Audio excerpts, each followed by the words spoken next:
Kanpai!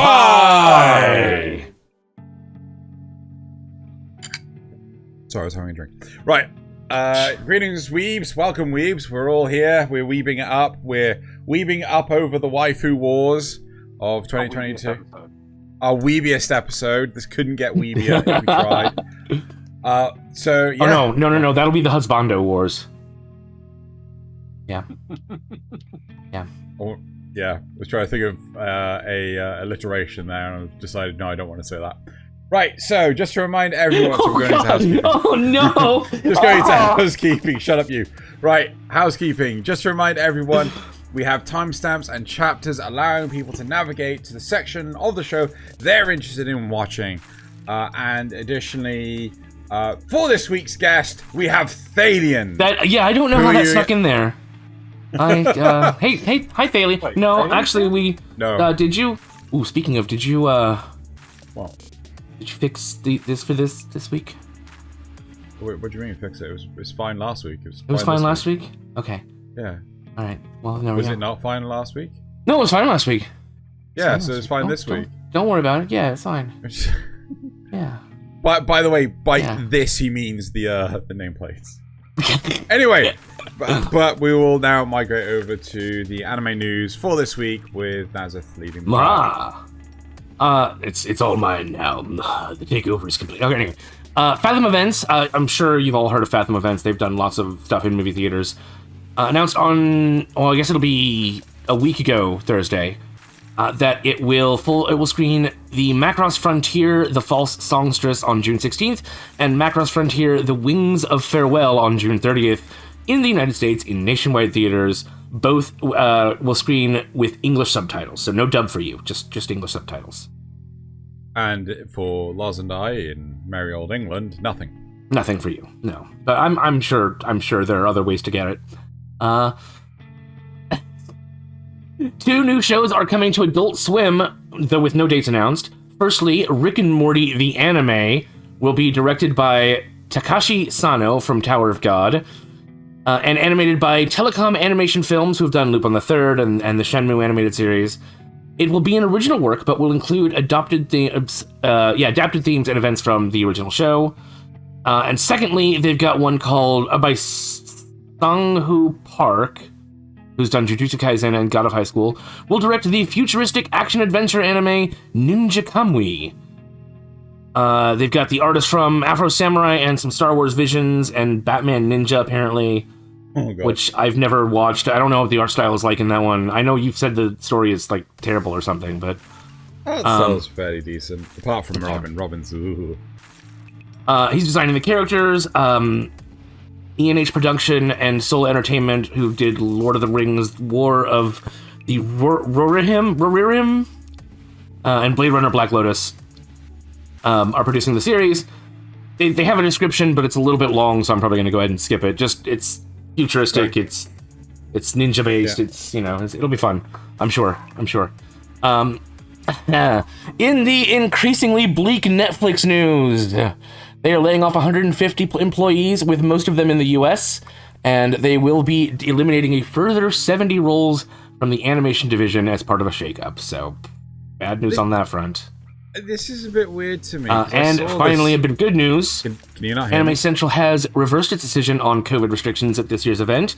Masks will no longer be required except where requested by their visiting guests. And nor will attendees be required to be vaccinated or to have a negative COVID test. So things are maybe looking up out there in terms of that. Nasuth, yeah. Can you hear us? No? Nasuth, can you hear me? Hello? Hello, Nasuth. This is why we can't have nice things. The audio issues on my end today. I don't know what's going on. I don't know. So one of the things I wanted to question for the news, yes, was the Netflix thing. To me, it is kind of the eliminated 70 roles. It feels weird because I didn't think they had any animators. They were using like animation studios. Yeah, like, it's probably in relation to like getting distribution rights and that sort of thing. Who knows? Advertising for it, you know. It would maybe, but again, I would have thought it would be like, yeah, we severed ties with a couple of businesses or something like that. It just feels like Netflix having animated. I don't know. Maybe I'm not considering something. Maybe they count. Yeah, maybe they count like subcontractors and stuff as anime or part of their thing. And you said something about no longer requiring masks for a anime convention. Yeah, Anime Central. Reverse its decision on COVID restrictions. No more masks. No more. Well, in most areas, again, like if they have visiting guests from, like if they have like some big named anime guy and he says, I want people to wear masks when they come to my panel, then you gotta wear masks. That's fair. But otherwise, everything's fair game. You don't even need a vaccination record. Wow. Cool. Well, I think it's time to get into this week's topic. All right. And we are going to be talking about waifus. So this is potentially the weebiest shit we could be talking about. And the first thing we're going to talk about is refreshing the cache. Well, you can do that. I'm going to do my thing. Oh yeah, there's that. Yeah. So we went away, and I think Loz found this website, which is we totally had this planned long term. It wasn't last minute. Loz was like, right. Yeah, it wasn't Loz being. They put a lot of thought into this. Good. Yeah. We all put a lot of thought into this. Anyway, so Loz found this website, MyWaifuList.moe, and we decided to go through what was on there. So obviously the title of this episode will actually have the correct number that we actually go through. But yeah, so we're going to go through what's on there, and then before we... Yeah, we're going to go through it. But just before we do that, why don't we discuss what is a waifu? What is a waifu? Okay, so a waifu to me... According to Webster's Dictionary... Well, a waifu to me is someone that is a responsible character that will look after you just as much as you will look after them, and isn't sort of like a waste of space on resources, right? Like, very important. I mean, there's a character on this chart I'm looking at right now, and I'm like, why the fuck are you on here? But see, some people do want just that quote unquote trophy wife. Okay. But I mean, I wouldn't necessarily say the person that we're referring to is that much of a catch either, but that's another issue. To you, right? Do you guys feel what I have described in terms of a waifu is accurate, or is there something else you will add on, or say, no, this is just bollocks, and I'm going to give my own definition? I'll give you Urban Dictionary's definition. Go for it. The term waifu is a word that is used prevalently in the manga/cartoon and video game. Interesting. Fandoms. The original word comes from the I'm going to say it wrong. Katakana. Katakana, yeah. However, Japanese speakers will never use that word. The real word for wife is sumasai. Waifu is used to refer to a fictional girl or woman, usually anime, blah, blah, blah, that you have a sexual attraction to, and you would even marry. Waifu is a joke word that anime fans call fictional female characters they would love to marry if they're real. Your suma is your real life. That is the real word for wife. Fair enough. Okay, so that's, although it's not the word for wife in Japan. It's yeah. In certain sub-circles of the internet that I have unfortunately seen, they take waifus very seriously. Oh, so waifu is serious business. This is serious. Yeah. You can't not take it serious. No real 3D woman could compare to a 2D waifu. Oh my god. Oh dear. Right. Yes. So it is a bit of an internet meme, and it is a bit of a thing to assess different characters and to decide which is your favorite and declare them your waifu. Yeah. So what we're going to do is there's many websites you can look at it to see what people say are the best waifus ever. We've picked one, which is I randomly picked this one, but it seems like pretty good because it's a community voting one, isn't it? Yeah. Yeah. It's updated like daily or something. Where did I get? I think based on the votes. So the ones we're looking at right now may not actually be the top 10 when this episode comes out. So what is the website, the web address? Well, just so people know. I'll say there'll be a link in the description. Yeah, it's MyWaifuList.moe, and the one that's /popular for what we're currently looking at. So Okay, cool. Right. So take it away. Right. Okay. So, well, I mean, I'd love to, but as just took. I'm so sorry. I'm so sorry. Okay. There you go. First pick. Megumin. Right. Well, you can start at 1 instead of 10. Well, I mean, yeah. Because this list goes down. I mean, we don't know how many we're doing here, Loz. Would you rather start 10? No, but Megumin got the most votes. I know she got the most votes. On Kanpai Cast, we break norms, including Fine. all the norms. Yeah. Well, you start with 1. It's ascending order. Yeah. She is the best. We're you starting have with to the compare best, why and she's we're the working best. to the worst. Yeah. The race, she came first. Apparently. Okay, fine, Yeah. go with Right, fine. Megumin, right? Where do you guys sit on the whole waifu scale? I wouldn't have even considered her. I mean, she is nice and all. She's got a good personality, but Does she? Does she really have a good personality? Okay, fair. When she's actually not being a punk, she does. When she's not being a punk. Yeah, when she's not like trying to be all I'm a demon lord sort of thing, then she's fine. That is 90% of her personality, though. That's all her personality. No, you see, I don't think that's too short. What you've got to see through is you've got to see through the false Yes, facade you got to see through the of facade. demon and see the woman within. But do you not feel that there is a certain amount of bullshit you can tolerate? Well, I mean, remember that most of her interactions are seen through her interactions with Kazuma, and Kazuma is not exactly somebody I would like to aspire to be like. So presumably she wouldn't be that way with you or me or anyone else who chooses her. I don't know. I get the feeling that Megumin is the sort of character that would be that way the entire time, just constantly blowing shit up, being a drain on resources. You have to. I mean, actually, there is a kind of. But Megumin doesn't blow everything up all the time. She blows one thing up a day. Yeah, but I mean, it's a large area. It's a very large area. Yes, but look at it. She's also very law-abiding. When she blows stuff up, she could just sit in the town and blow stuff up, but she doesn't. And when she blew up stuff near the town, they got moaned at her, so she had to go even further or far away. So law-abiding. She doesn't blow up where she lives. She blows up other places. So that's fine. No. Law-abiding my ass, right? They tried to distract the city guards to break Kazuma out of jail. And their solution was just to blow up a goddamn hillside. Wrongfully imprisoned. You wouldn't slap you know, she's a freedom fighter in that respect. Exactly. It's a corrupt state. Yeah.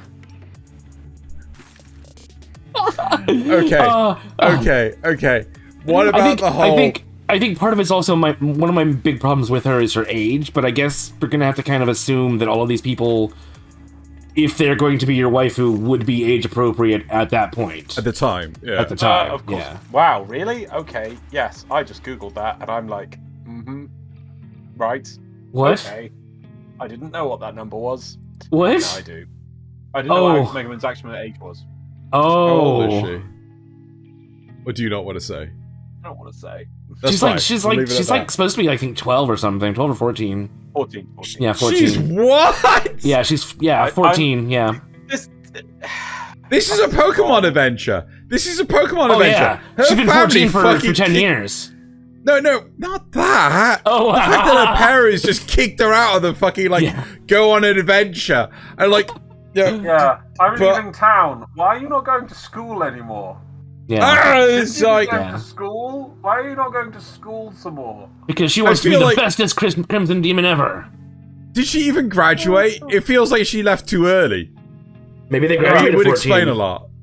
Huh? I want to move on because I feel wrong. This is wrong. See, I told you. There's the big reason. There's a big reason why she never even appeared on my radar. Right. He's gotta be like regardless, 16 or 17. What, Kazuma? Yeah. Probably around 16. 17. Yeah. There you go. So that's fair enough. But he's all about quality. Yeah. I'm honestly shocked. I honestly thought that who is Japan? No, Sometimes the really shocking thing. Degeneracy. No, I do not. The really shocking thing is that she's not a 14-year-old with massive boobs, like her friend. Okay, let's not. Right. Okay. Well on that. Okay, but the big question is, who actually contributes to this website? Is it the world in a whole, or is it just teenage weebs? No, I was going to say the West. Right? Oh, because this is a Western website. This is an English website. So is there something that the West needs to potentially answer for? Anyway, should we move on to the next one? Please. Right, okay. Rem. This problem will never come up again. No. Not demonetizing. I'm worried about being arrested. Okay, Rem. Move on to right? something sensible. I'm checking now. Wait. This is where Loz just goes, next! Yep. Are we already on the next? Right, hang on. I want to check this. 17. Borderline. I wouldn't. For you, maybe. I wouldn't. Yeah, it's not a good. I just realised that made me sound really bad. But regardless, different laws, different countries, and everything. Exactly. Yeah. Yeah, this is not making my case any better. Rem, right? Okay. Why? Because we have to. It is a requirement of all anime podcasts. Right. To go through this fire and this flame. Rem. Right. Nasuth, have you even seen ReZero? No, I haven't. I was just looking through the anime on Netflix today, and I was thinking, I really should watch that at some point. We were massively prepared for this. Why didn't you watch? You knew this was coming up. Why didn't you watch it before? I'm joking, obviously. We already prepared this today. I'm going to come up with several of these shows, though. Right. So, to give you an idea of Rem has a lot of baggage, right? She's effectively attached to the hip with her sister. Yeah. Twin sister. And they're both twin murderers? Sister. Yeah? Yeah? Yeah, that's what I picked up, yeah. There's a dark horse there. She has this weird obsession with the main character. And I am taking Gigux in a nutshell as canon.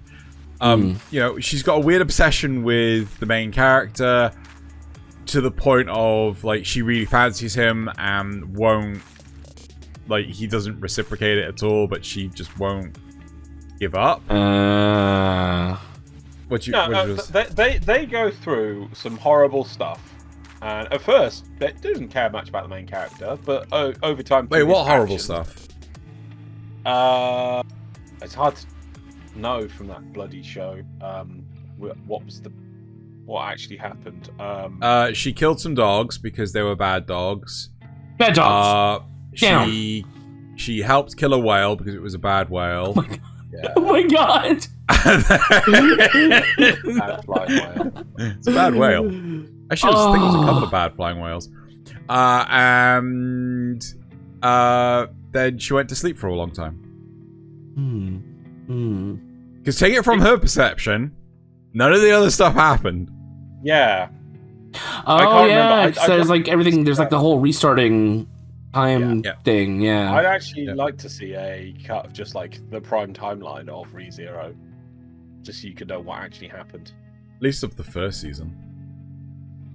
Yes. Yeah. I wonder if that exists out there. That'd be an interesting thing to have. Yes. 4 episodes long. Yeah. Well, there must be something good because it'd be a fan done version, clearly. I don't know. Rem is probably just for the sheer ultimate devotion that somebody can have. As an example. Okay. She is very dependable. I'm not going to take that away from her. You know, if you ask her to do something, she will do it.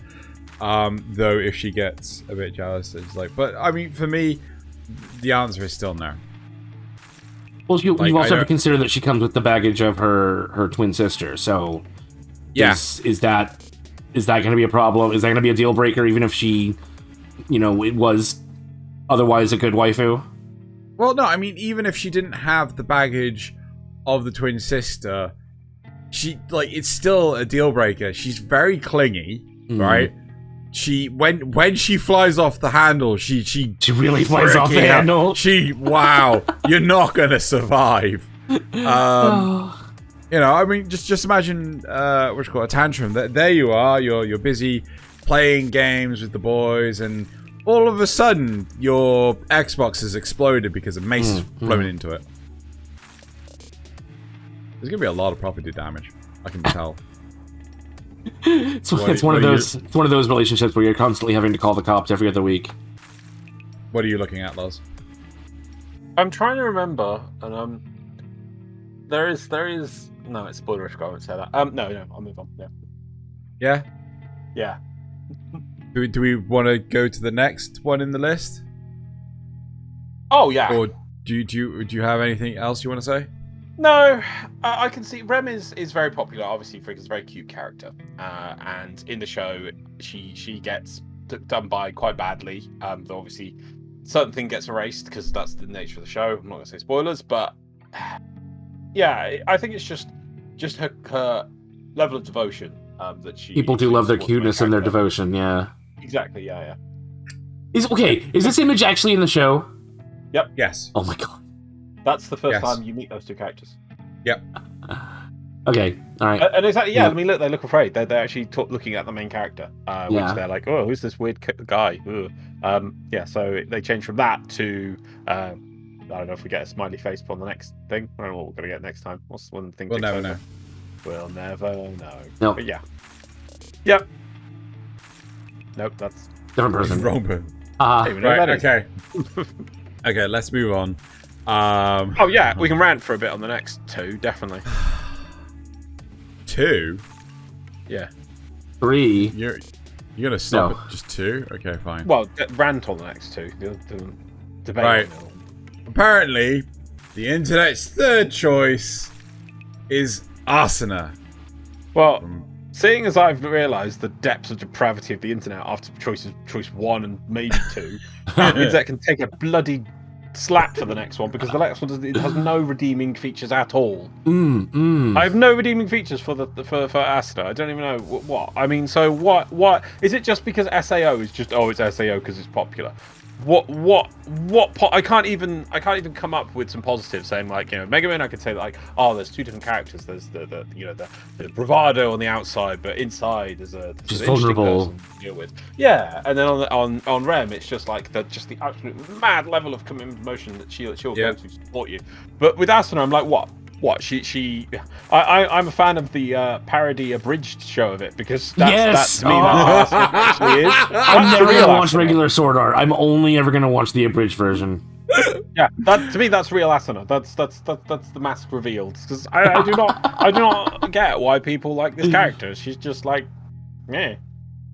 what? I mean, it's like the best way I can describe Asuna is the fact that she is the princess in another castle, right? She has... Not the first season. I kind of say she is. It's just the castle's quite big and expansive. Because Kirito is just constantly chasing after her. The whole reason why, I'm gonna slap the spoilers, because even though I don't want anyone to actually watch this, actually now's if you do it. Okay. I don't want anyone to watch this show. I'm still gonna slap the spoilers on here, but like the whole reason that she ends up dying is because she chooses to join a clan, and Kirito chases after her to join the same clan. When she die? Oh, she dies at the end of when Sword Art Online crumbles, right? Yes, first season, yeah. Yeah. It's the first part. It's like halfway through the first season. She ends up dying, right? I'm using air quotes. She ends up dying. Then she gets, like her data's saved by the evil bad guy of season 2, and she's like, basically he saved her out of the recycling bin before it was emptied. I don't remember that at all. Oh, we gotta rewatch the Bridge series then. Honestly, it definitely happens. Do you mean that she dies, but before she actually dies? You mean she dies in the game, but before the actual game kills her actual body, Kirito breaks the entire world, which frees everyone. And then, as I recall, when it frees everyone, the guy says he was able to pick out a few people and save their data and prevent them returning to their bodies. That's what I remember. That's possible. That might be it, but yeah, it's basically she doesn't actually die. Yeah, but everyone thinks she is, though. Yeah, like apparently, I think she's in the. Yeah, she's still in a coma and everything after the events. Yeah. After everyone else wakes up, she's still in a coma, and that's when Kirito realizes she's still alive in the game somewhere.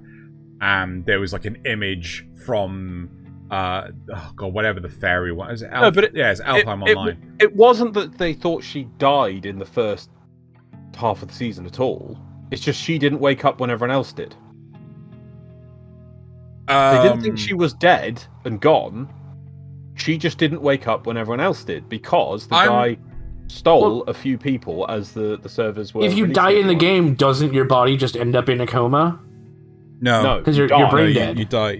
Oh. You die. Right. Okay. But the big thing was, maybe no one knew where she was and things because it wasn't until someone had leaked to Kirito that here's a screenshot of her in the top floor of this mega monolith.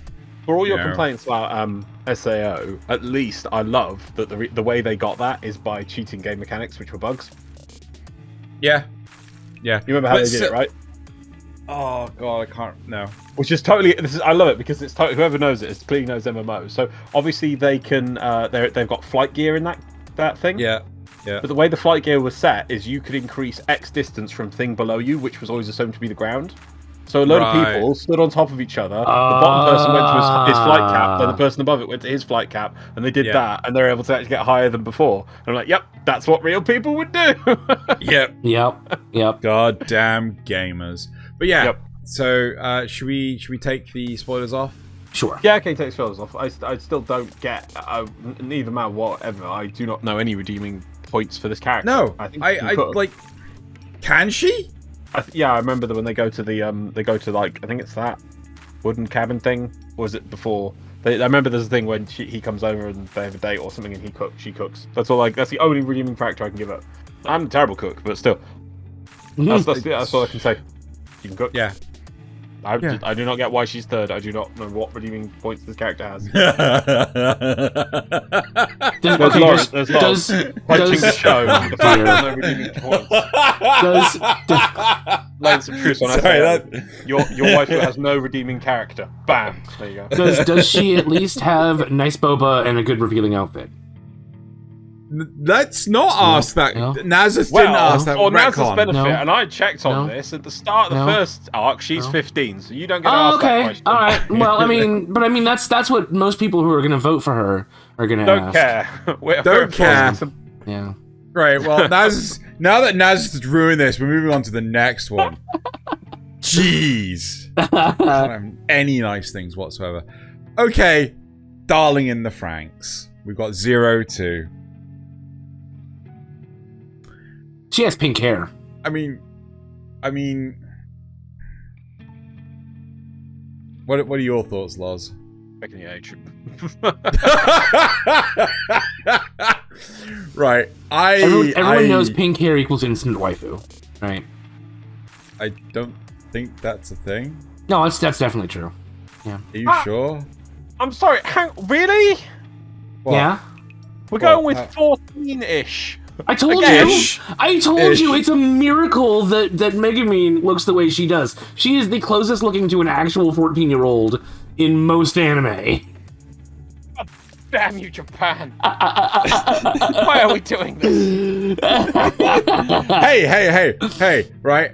Our choices are nowhere near these choices. I'm just gonna point out, right? We'll go with These people are all wrong, and that's what we're here to tell you about. Oh god, it's ridiculous. Do you want to line up the others? Actually, no. Don't line up the others. I think I just want to see this this reaction of what the fuck, you know. I'm still going my head canon. Megumin is 16 at least, I would have thought, and this 02 is like 18. No way, 14. Ridiculous. You can't be so. She's like completely jaded with the world and everything. You can't be like that when you're 14. You have no idea what it is. Well, you can pretend to be jaded with the world when you're 14. No, you can't. What do you think emo kids are? They're confused. Oh my god! Right. Man, I'm getting old. Okay. Right. 02. I'm gonna say In this another. scene, I just want to point out, if I was to pick a waifu in this scene, I'd pick the spoilerific alien dinosaur princess, who's probably about 753 million years old or something. Certainly age appropriate. I mean, she does have tentacles, so we know where your tastes lie. So Definitely long hair and tentacles. Though. long hair and tentacles. Yep. Good job. Mm-hmm. Yeah. That's definitely where we're looking at. Yeah. Lars likes the color blue. Yeah, it's got, but it's good. I like that song. What was it? That song about What? Abadai. Yep. Blue. I'm blue. Yeah, Eiffel 65. Yeah. There we go. Yeah, definitely. Right, 02. Just like why? She's emotionally stunted, right? She's I think she's 14 is the problem. Well, no, not just that. Okay, even if she wasn't, let's say she was 18 or 22, 25, right? Yeah, sure. Let's just like ignore that. Let's judge her based on her performance as a character. She's massively emotionally stunted, right? She does the dumbest. She does whatever the fuck she wants. Has no consideration of responsibility. Puts her own life at risk nearly constantly. Yeah. She is told to pilot a robot to fight giant monstrosities, in which her piloting of the robot potentially kills her co-pilot at every instance. Nice. Have you seen no, I haven't. No, that's another one that I probably need to. Have you watched? Need to dive into? No. You should watch stuff. It's There's also another part where effectively in what was it? She has like a massive rage out and she beats up like her entire team. Right? Wait, she's 14. Huh? She's 14. Yep. Well, just basing it on the images that have been going by, I would say I know why a lot of people have voted for her, and it is the same reason they would vote for like Rei Ayanami or Asuka. It's the flight suit. No. You don't have any cockpit shots, I hope, in the set. You don't really understand that flight suit. Do you see? You see, just between me and you, there's the flight suit there. Yeah. There's something on the hip. Yeah. That's a handle. Yeah. I'm aware. Yeah, I think I've seen pictures of it before. Yeah. How he nonchalantly says, "I'm aware." I'm aware. I've watched the show. I'm cultured. I understand these things. I mean, I'm pretty sure we used her in a screen or a thumbnail at one point, so I had to look up images. And you know,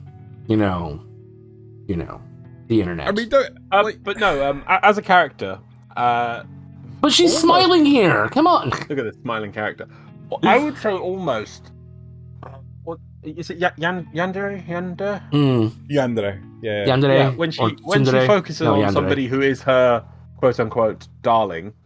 Yeah. She can be a bit towards that end. But also, she's only ever had one. No. Yeah. Who was her darling before? I think she's called all of her pilots her darling. That's her point. Oh. It's all like trying to find. Yeah.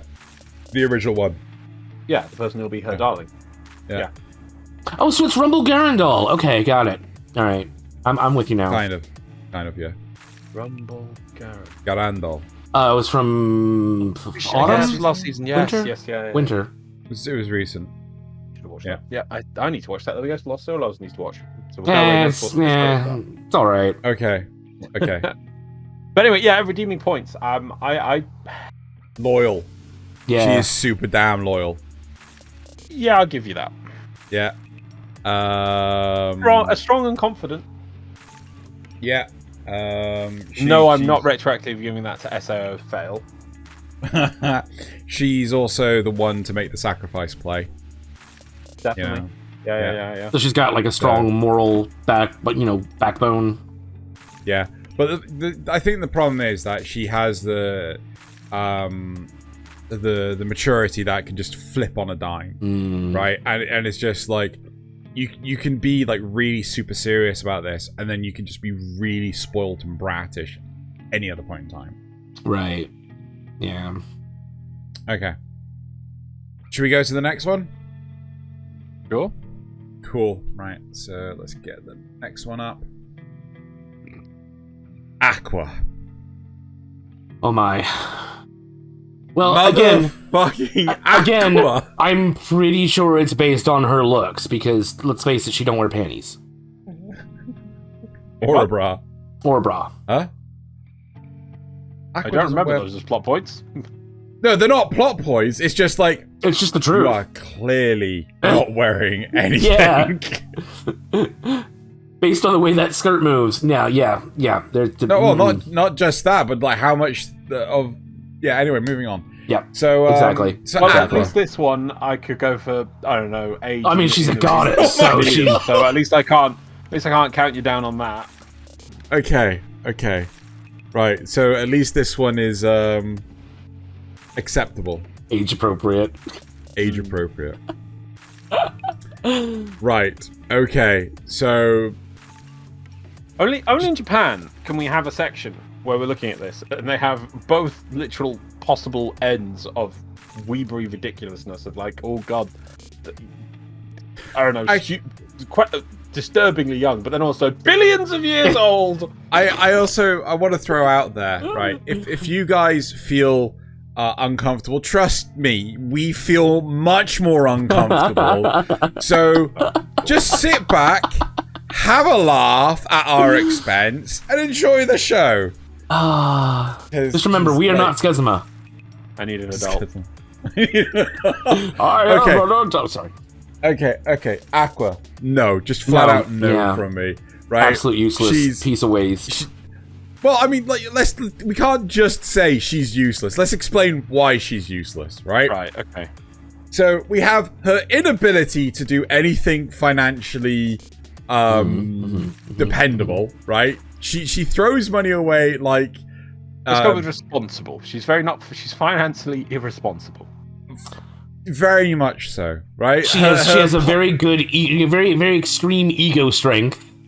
Very much so, right? Like the whole incident with the I'm gonna keep all this money to myself, and I'm gonna sit in this cage, and I'm gonna purify the lake by myself. Yeah.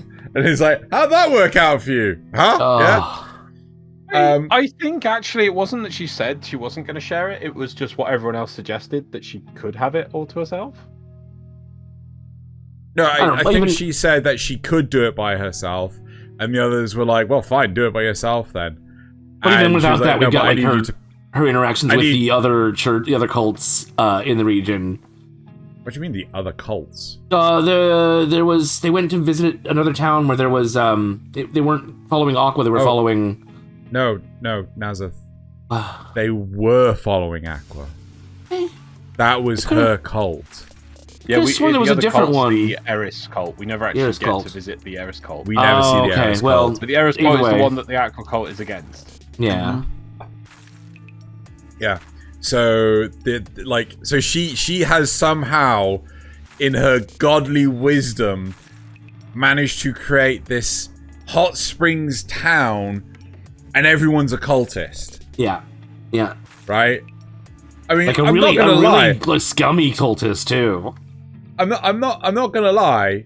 Well, I mean, cults, but that's kind of impressive for her, right? But then she can't actually control them when she's there. Like, she expects them to just fall over for her.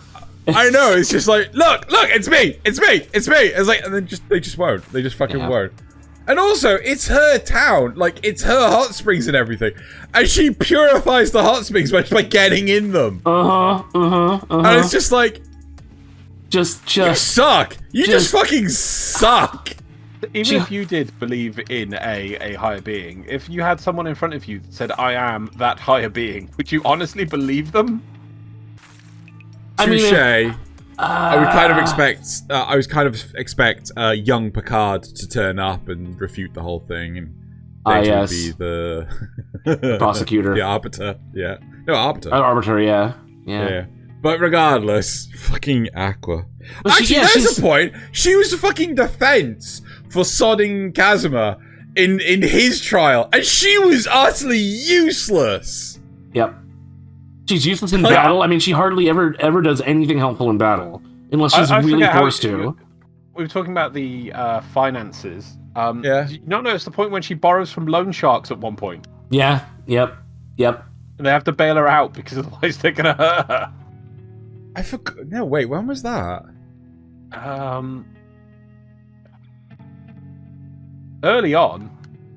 You see them, and obviously they're very happy once she repays the money back, but they look rather shady before she does, and she's very, Kazuma, I need money because I borrowed it from these people, and they're like, I think it was like just after they came into one of their relatively decent-sized wins, and then all of it had to go immediately to pay off the loan sharks. Right. Well, yeah. And then immediately, I think she either borrowed some more money or spent something from it right away. Yeah. I think the only redeeming quality of Aqua is her age. It's like, and that one face. Nothing. That one face. What? That one face. That one face they're using the memes. That's not true at all. So she cares very much for her followers. No, she doesn't. No, she doesn't. No, she doesn't. She does. They are her precious followers. They ask only because their worship makes her more powerful. We don't know how worship works in this show. You know, she doesn't. I think she'll only because their worship means she can lord it over Eris, because Eris has bigger boobs. She's like, I hate bigger boobs. Has a bra. Has a bra. But look, we're not repeating a mantra. Right. But she always attracts undead. Right? Yep. She always half-asses she a job. also deals with that undead as well, which is good. You know, there's no undead. No, she doesn't! No, she doesn't! She fucking... Right, the Great, right? She put up a fucking barrier around the fucking thing, and all the ghosts just went to the mansion instead. Huh? No, her job was to purify the fucking spirits. What does she do? She fucking puts up a barrier. She half-asses the job. Right, but that's not to do with her, the undead that get attracted. She's a goddess. She just came up with a different way of purifying the She's shit. She's fucking shit. Oh, she cares very much for all of her followers. She's a very nice person. What about friends? Right, what about the fact that she follows Kazuma into the dungeon because she wants to get in on the whole loot game, and instead draws the attention of all the undead in the dungeon? Yeah. That's not a good thing. She pulls. Well, it's more experience points. More experience points, you know. Yeah, right. She's just playing. Look. If you were a ridiculously old goddess and you've been summoned into this world, you're like, hey, this is like a video game, because you've seen video games, because you know you're oblivious to whatever goddess. And you're like, oh yeah. I want loot. Why? Because that's what you got to do in video game. Go get loot. Now, just because she has a factional draw aggro distance of insane numbers for undead, that's just how the game's coded. That's just poor use of game mechanics. I'm just gonna say,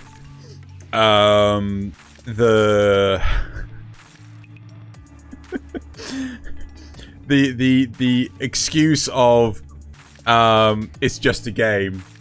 Life is not just a game. I wish life had saving these checkpoints and. If you were a level 9,000 goddess and you knew you could turn undead easily, wouldn't you attract them all so you could just turn them all at once? Then why she's being efficient. Anyway, should we move on to the next one? Let's move on. Yeah, I mean, we could talk about how useless Aqua is all day, but, you know. Yeah, okay, so the next one. I think Aqua is a fine waifu.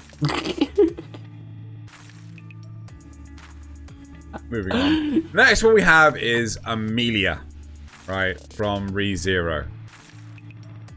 I don't know how to feel about this.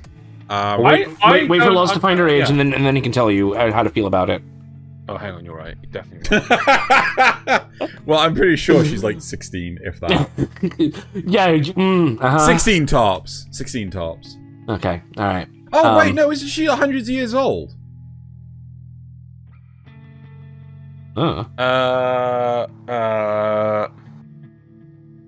He's looking it up. The wiki says Subaru estimates her exact age to be 115 at Arc 5, but physically 18 and emotionally around 14. Yeah, that's fair enough. No, she because I think she ended up going to sleep for a long time. Plus, do you remember season 2?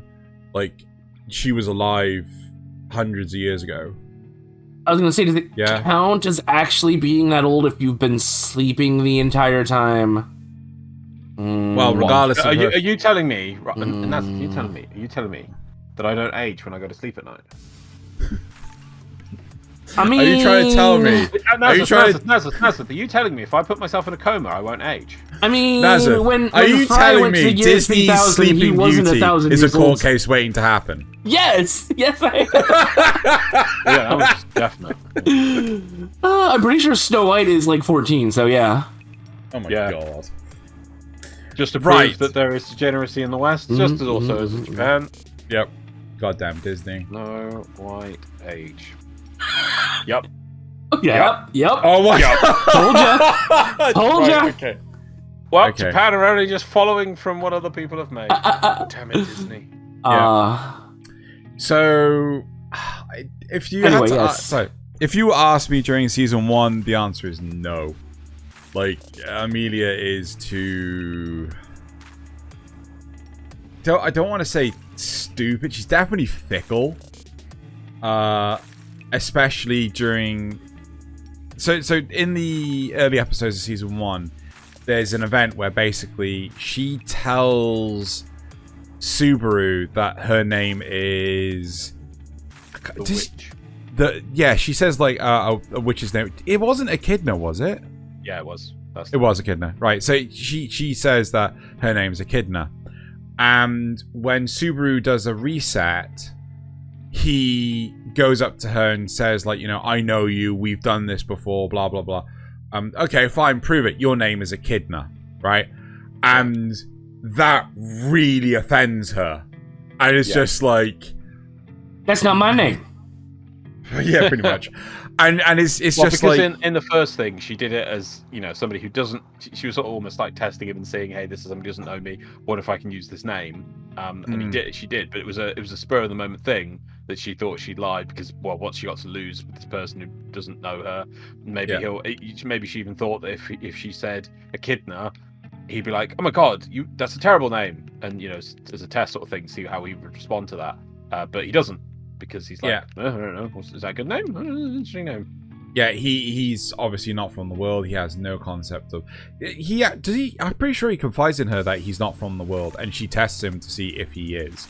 And thus, because the name Echidna is like, it's you don't call your kid that for very specific... it's like, it's a bad name. No.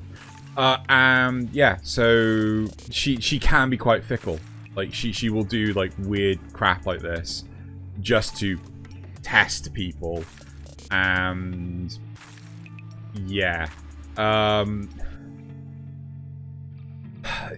in instances where someone's obviously struggling to achieve something physically, right? Not emotionally, but physically, she can see that there's a problem happening. She runs away from it, and all sorts of weird and wonderful stuff. She, as described by Loz, like emotionally 14, right? She acts very young for her age. And then in season 2, she does get more mature, but she has to go through all sorts of trials in order to achieve this. But it's just like, so I'm on the offense about Emilia. I think she could be potential material, but it's waifu material, but it's like, I don't know if you're gonna lose your shit at me at one point and I find my head in a toilet. I personally, if it's to compare, obviously, between Rem and Emilia, I just don't find Emilia gets enough definition and screen time. She's a very bland character to me. Not her fault, though. It's because the way the narrative is. Yeah, Subaru has to go and try and fix something for her because he's the first girl he met, and I don't know if he only met Rem on the first days, was he just be obsessed with Rem instead of Emilia? I don't know. So it's hard to say. I guess she did save him at the start, doesn't she? Yes, she does. You've got a strong sense of justice there, which is great. Yeah. Yeah. Strong moral compass. Yeah. She also, she gets a lot of stick because of who she is from the world. Yeah. She's got the strength of character to go against that. But you think, especially of how bad what she looks. I think it's because of her looks. It's because she's half elf. Half elf, right? Because there was like a huge war with the elves and things like that. So elves were like shunned, and yeah, I'm very sure they were. I thought it was like hair color was the thing. Oh yeah, in part it was her look because she was an elf with white hair. Yeah. And yes, no, you are right. She resembles Echidna. Yeah. Oh no. And, yeah. Actually, that's surprising. I'm surprised Echidna's not on the waifu list in the top any number. Yeah. No, she's huge. Well, but at the same time, it's like just you don't get much screen time with that character compared to. That is true. That is very true. Well, and isn't she a bad guy? Not sure. You don't want your waifu to be a bad guy. No, but like it just might be down to perception. Point of view. Yeah, point of view. So it's down to how people perceive the character. So, you're a witch, therefore you must be an evil witch. All witches are evil. I want to feel that. I mean, at least a couple of the people. What we are now we did on top 5 or? Yeah, we're now on number 6. Yeah, and I have noticed that for several of them, I have described them as very both the SAO1 and Emilia as quite empty, and I do feel that they're quite, because they're not, some of the ones in here, because they're not strongly characters with strong opinions or whatever, or strong characters that make you think, oh, well, that's a weird character trait for that person. That's why people have got them so high, because they're so they're kind of blank slates that you can put whatever onto. Yes. Yeah. Yeah, I can see that. Yeah, Okay, should we move on to the next one? Yeah. Sure. Cool. Right, who we got next? Kurisu. Right, so Kurisu from Steins Gate. Oh god, it's so many years since I watched Steins Gate. How well do you my remember? one issue as well. Yes, it's been a while since I've seen Steins Gate, but the difference actually, as I've just said that, I do remember her being a very strong, very opinionated person who will not be afraid to speak her mind at any moment. Yeah. So, very smart, loyal. She goes through a lot for. Well, she makes friends with these random people in Japan, and because I think she's either half Japanese, half American, or she's just flat out American. Oh well, that's probably why she's on the list. She's exotic. Shut up. But she's a very, very strong, solid character, and Loz, do the necessary check, please. Before I say anything, do the necessary check. I'm very sure we're okay. What's Kurisu. It's just type in Kurisu. Yeah, it's fine. Yeah, got it. 18.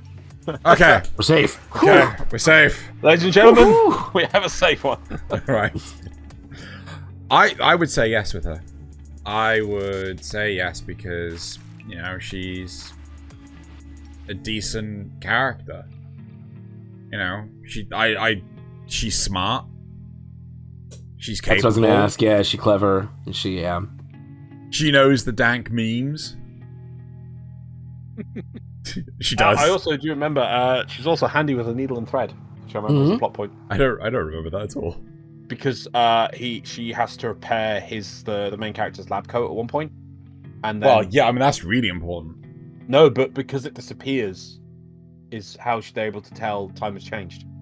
Is she? Okay, sorry. Go ahead. Well, no, I was going to say it's important because for love nor money can anyone find lab coats that long? No, exactly, and that's why it's important that you repair lab coats. She is aware of this. Just for everyone's benefit, I am a scientist, apparently. And you are. I remember, you totally are. I remember when watching the show when it came out, and I was like, God damn, I want lab. And I realized that in shows as well, that in anime and shows, scientists have lab coats that can billow. They can do dramatic turns, and they get caught in the wind, or they can they can storm down corridors and have their lab coats trailing behind them. And then I looked at my own lab coat, and I was like, it doesn't even come past my knees. Yeah. Well, that and in general, lab coat material is so thick, rough. It is. Stiff. Yeah, but it could still a good wind. It's the length that got me, and I realised that length just wasn't good enough. I mean, lab coats in other things are proper lab coats. You know that they're a scientist as well. Because there we go, perfect shot there. Look at that. Yeah, length of that lab coat here. That man. Like that's not a lab coat. That's an overcoat. Lab coats don't have pockets like that. Yeah, oh, man. I mean, they do have pockets, but not pockets like that.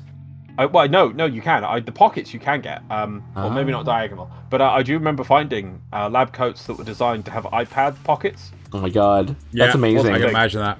I can totally imagine that. As important as those are getting these days, length. And I can't remember. I think it was Thaylien who showed me. I can't remember. Was it someone else who linked me something that was a cosplay of that lab coat? It's like, no, that's not the lab coat. I want a lab coat that big. Yeah, I have to get one customly done. So it's really sad. So yes. But anyway, so yeah, someone who appreciates and will repair a lab coat.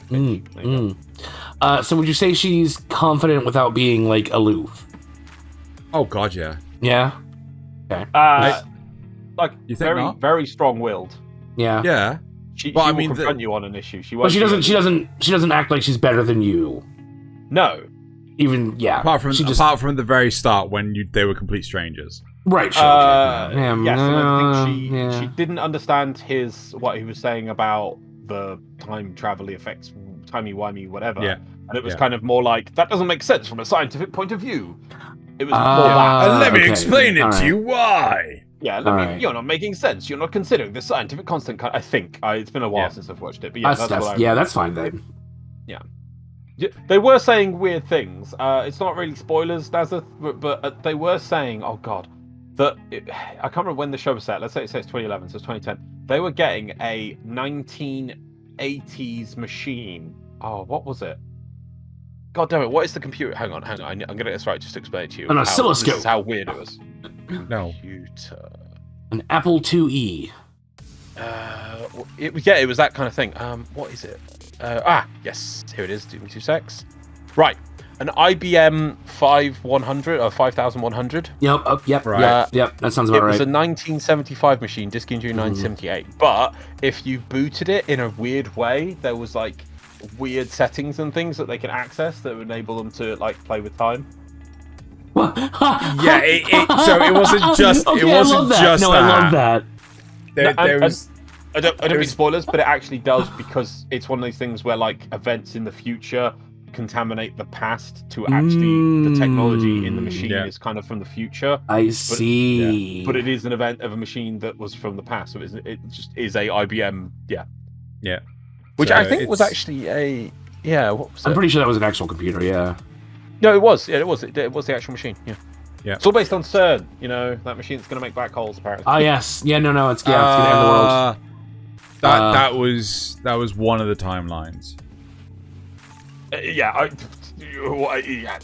Timey-wimey show. I'm not going to try to understand it. Damn, I want to watch this again. I think they're making enough with a different... No, they already did. We should watch it together. It's Steins Gate 0, which is I think it's supposed to be the beta line where other events have happened and things like that. And yeah, so I'm yeah, we should watch that. Right. I think Kurisu is a yes from me. Definitely. Well, I can appreciate why she's on this list. I'm not saying yes or no. I'm just saying I can appreciate definitely a strong character on this list. The other ones. She does have a really... Oh, she's not my choice. But like, no, I know. Yeah. She does have a really big top of head to face ratio, though. That's just the style, dude. I mean, the majority of kind of the style. I know, but it's still kind of funny. I mean, like, look at the oh, hold on. Right, I'm gonna bring it back up now. There it is. God. Right. Okay, so we got the thing. Right. Point to one of the characters that doesn't have bangs. Oh no, bangs are fine. Bangs are fine. Right. But they've all got bangs. They've all got massive fucking bangs. Yeah. Right? In order to achieve this, they have to have massive fucking foreheads. Right? I think you're judging anime on the wrong aspect at this point. Right. Loz is like, I can't believe this conversation's happening. I signed up to the show, and what am I doing? Right, let's talk about Holo. The cone heads would be just so jealous. Sorry. I have no understanding of that reference. I have no understanding of this character. Let me look it up though, so I can disapprove of it. What character is it? Oh, this is Spice and Wolf, which apparently is supposed to be really, really good. If memory serves, she's about 700 years old or something. Oh, 600 years old. That's fine. Damn it, so close. That's fine. I'm already more accepting of this character. So, Spice and Wolf was a series that very early. So it was one of the cornerstone anime that introduced economics into anime. You know, so like it was a whole show that was based around economics and things. And the whole premise of the show is that this character who is a god that brings a bountiful harvest is kind of done with where she's been living for hundreds of years. And she wants to go find her family and things. So her family moved away from their home in this one specific forest. And the village or town that she's been helping keep the crops plentiful, they've learned different forms of agriculture so that they can do it themselves, and she doesn't need to do anything. She doesn't need to be there anymore. So she wants to retire from this life of, you know, what she's been doing as a goddess, and she wants to go find her family to, I think, the west. And she hitches a ride with this traveling merchant. This is where Loz is reading us. It's like everything you're saying right now is complete wrong. Is this like late pre-industrial? Like they're just about to start industrializing. This is like medieval times, dude. Oh, okay. All right. Yeah. Late medieval, maybe early industrial. Early Renaissance. Yeah, early Renaissance. Because like the towns are built up. I just remember the towns. Yeah. Like the cities. Sorry, cities. I just wanted to kind of gauge when we're talking about. Yeah. Yeah. So she wants to go visit her, Sophie, with her family and things, and travel to the west, or she wants to go. I can't remember. And yeah, she's a brilliant character. She's smart. She's clever. She does all sorts of things to. She's really savvy with. Like retail, basically. She at one point in time, the merchant has these pelts, and she ends up convincing the merchant to buy all these apple cores. Sorry, not these apple cores, these apples, right? And then she's throwing the apple cores in the back of the wagon on the pelts. And the merchant's getting kind of pissed off at this. He ends up, trying to stop her from doing it, but she's ignoring him. He ends up going to a trade station, and the people, the management that run the trade station, they notice that these pelts smell very sweet, right? And he's able to sell the pelts for a lot higher because of basically what she did with the apple cores, and she admits that she did that on purpose to raise the value so that they had enough money to basically survive. Okay. So she is very clever. She has to hide constantly, so she can't reveal her ears, she can't reveal her tail, so she's hiding them constantly. But yeah, she's a smart character, she's dependable, she, makes the sacrifice play. She's a very interesting character. Unfortunately, I can't really remember much more about her. Well, all you really need to know is that she's got, ears and a tail, because that's instant waifu material in just about any anime. So, according to Nasuth, he's into that shit.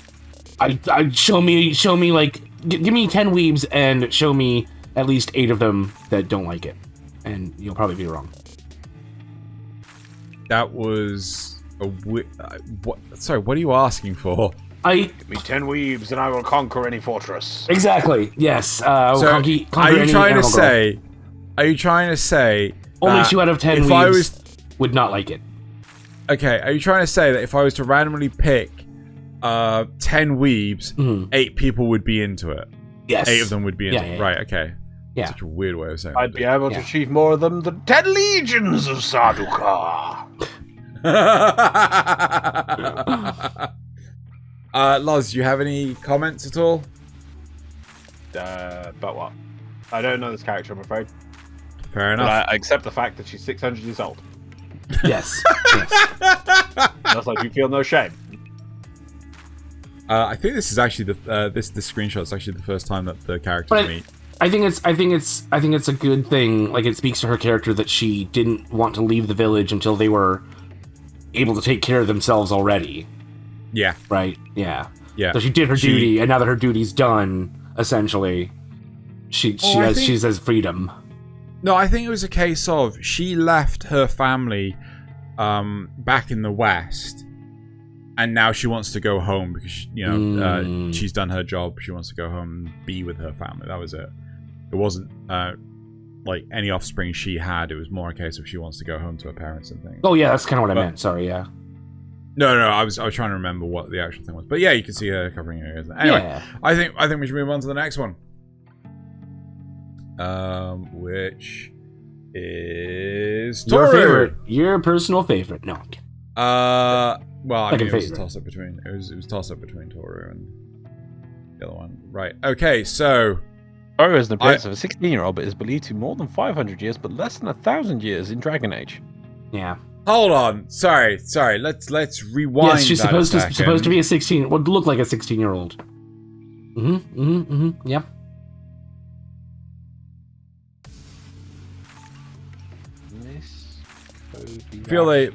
I feel they got that one wrong.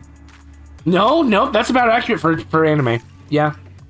No, for anime, sure, but like for That's complete rubbish, seeing as she's taller than Kobayashi, who's 25. That doesn't matter. Height isn't necessarily relevant to age. What way does she look like a 16-year-old? This is anime laws. She doesn't have to look like a 16-year-old. How old does Kobayashi look to you? Like mid-20s. I know she's supposed to be like mid-30s or something, but mid-20s. Mid-20s? Oh, yeah. She's 25. Nah, she's gonna be mid-30s. No, she's 25. Loz literally just read it out loud. No, he didn't. He did. That was a lie. Yes, because the lying is definitely what I want to do on this episode of all episodes. Definitely. But you remember that Kobayashi's the main character. She's the man. She's not supposed to look like a big booba girl because she's the man. I'd like to direct you in the direction of the Dragon Maid Reddit. We are helping our colleague here to retract his stupid ass statement. And not you, Loz. It's Nasuth. Yeah, I know. So we're trying. Yeah, we're trying. No. He doesn't mean it. We promise. Don't double down, okay? Seriously, it's hard enough to get you out of this shit already. So, let me take yeah. You know, Kobayashi Yeah, is my look, role look at model that. as a programmer. Yeah. But like, yeah, I wouldn't say Tohru looks anything like 16. I mean, She looks like anime 16. We had another character who looked who is 16. Who was 16? I didn't know. Hold on, let's get the list back. Was it Emilia? 2B? Or yeah, I think it was not, Emilia. not yeah, that one. No. No, Emilia has the No, wasn't it Asuna? Yes. Yeah. No. Well, no. Depends on which part. She starts at 14, I think. Does she? Yeah. She's 15 at the start. Okay, well, regardless. Damn you, Japan. Regardless, Kobayashi's yeah, sorry, Tohru's a little bit misleading. She does not look 16. I mean, it doesn't matter Regardless, anyway because she's several hundred years old. So that's the important part. Honestly, Tohru was one of my picks for best waifu. She's dependable. She's loyal. She tries her hardest. She tries new things. She has she's a little stalkerish with her passion. Yeah, I was gonna say, I'd say she's a little too loyal, but No, a little too passionate. Right?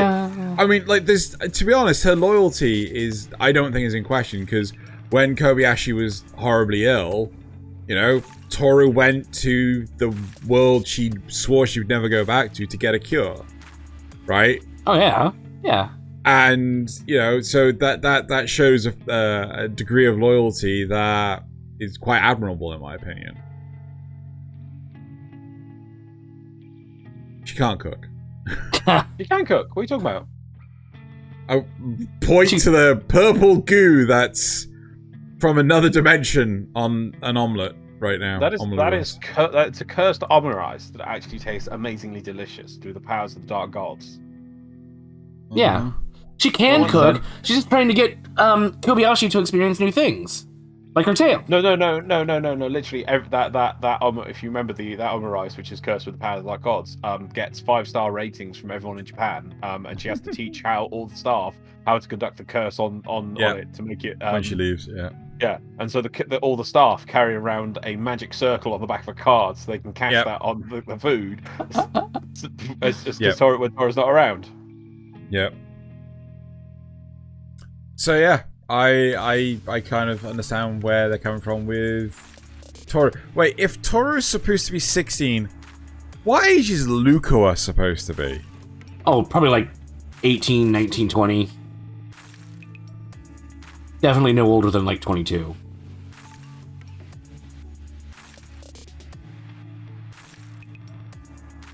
This is where Loz turns around and says 16.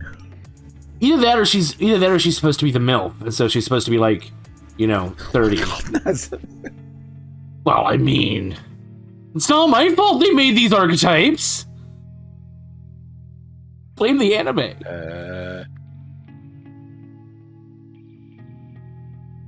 Just waiting for Loz to look this up. Nobody cares about her age in online. No one cares about putting a number on it. They just care about the fact that Shoto is very young. Yeah. Yeah. Yep. Okay, fine, right. Yeah. The wiki doesn't even list anything on that. So, personally, I think Tohru should be higher in the list. But yeah, should we move on to the last one? Cool. Right, and the last one we have is Frog Girl. I can't. What's her name? Frog Girl. She's from freaking My Hero Academia. Tsuyu Asui. I don't know how you pronounce it. Tsuyu Asui. I don't know. I really don't know how to pronounce the name. But yeah, she's from My Hero Academia. She is Tsuyu-san. Tsuyu-san. Yeah. So yeah, she is from My Hero Academia, and I got nothing to say. I've not really watched My Hero Academia. So as a character, she doesn't get that many episodes to herself. Yeah.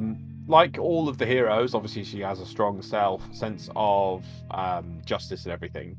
I have watched the anime through all of it, but only once, and obviously that's over time as it came out, so I can't remember if it is explained and I've just forgotten it. I don't remember if we've gotten on the anime a backstory as to why she wants to be a hero, unlike some of the other characters, which we know more in depth about why, with their family or whatever. She just seems to be a very friendly, very nice character who is always there for the people around her. That's all I can really say. Yeah. This is another one I've really got to binge through sometime. Yeah, I think we'll force us to watch this. It's good and it's relevant and very popular. And better than something like SAO, which I think will at least give it that. I know he's not a fan. Oh yeah. But he'll at least give it that. It's not that bad. But yeah. Yeah, it's no. I mean, like, the problem. Some problems. It actually has too many characters. We don't get enough. You want to spend time with characters, and yet, goddamn, like look at this. This was on the last season. I was gonna say, looking at some of these shots with these huge rosters, yeah, it's like. Yeah, this is the B class of the compared to the A class, which is the main class. And you're like, oh, these are cool, and it was only in the last season did we like pit the classes against each other, and like you learn some of the characters in here. I'm like, I want to know more about that character. I want to know more about that character. I have no idea who this guy is, but I love his style. You get a bit of him. He is massive bravado. That's clearly Dio. The pose. Definitely. It's clearly Dio, right?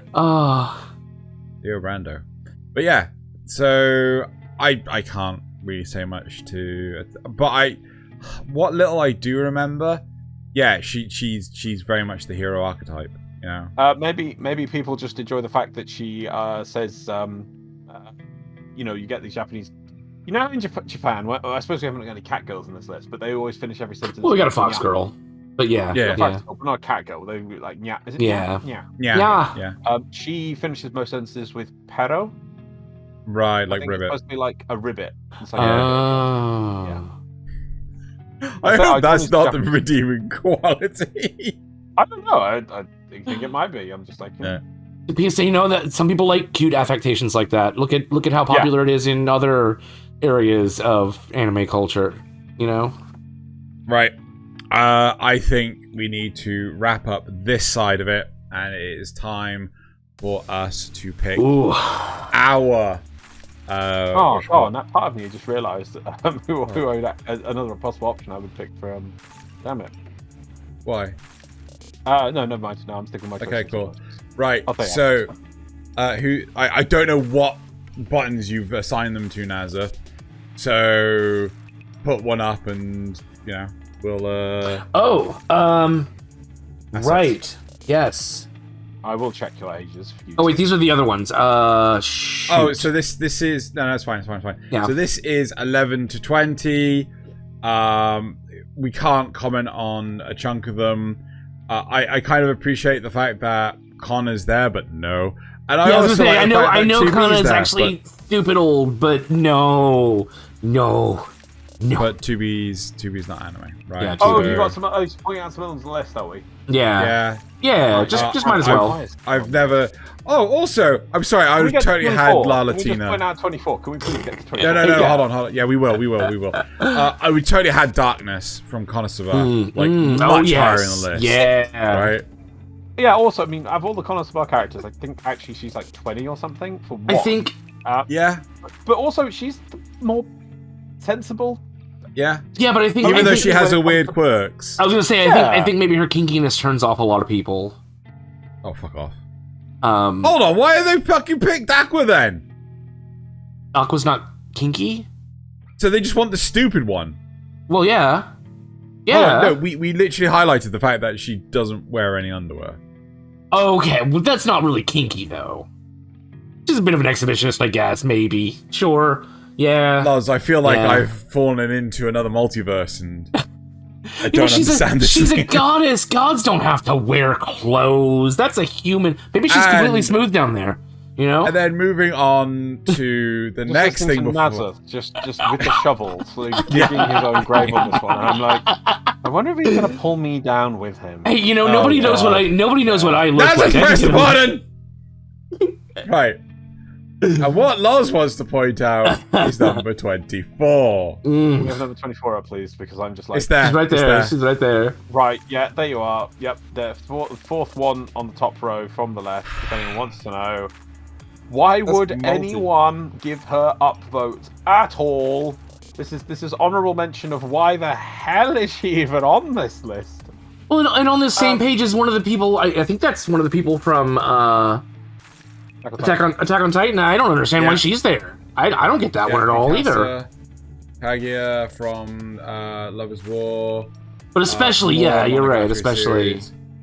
Quintuplets. You got Rias and Akuno here on page 26 and 27, right? And somehow fucking... Actually, here's a point. Multi's higher than Nami from One Piece. Because I can't believe that it's the fan base. I mean, some of these it'd be the fan base of the show pushing their character up, and some very popular shows, obviously SAO, right up there in the top 5 or whatever it is. But Multi in slot 4 there. Why would anyone? I can only guess it's because they want to be mean to her. But why? Okay, there's a trash button, right?